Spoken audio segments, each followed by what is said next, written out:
Hey guys, welcome to Tutorial Guru. Today we'll be learning how to tilt Google Maps, and now let's dive right in. Now to tilt Google Maps, guys, first open up your Google Maps application on your phone.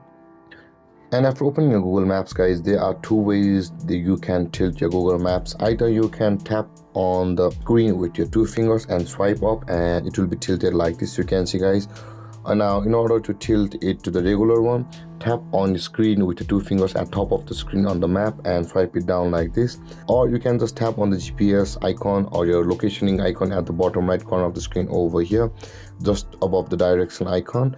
Tap on the GPS icon twice like this and it will be tilted like this. And again, to go to the normal mode, again tap on the GPS icon over here at the bottom right corner, and you can see it will be like normal again.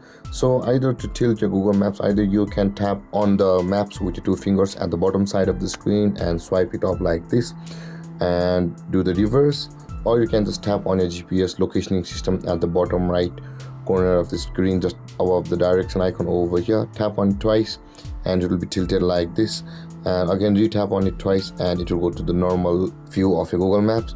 So there, guys, this is how to tilt Google Maps on your phone. And if you have any confusions or questions regarding a topic, feel free to comment in the comment section below, and don't forget to like, subscribe and hit that bell icon for more videos. Thank you for watching, guys. Peace.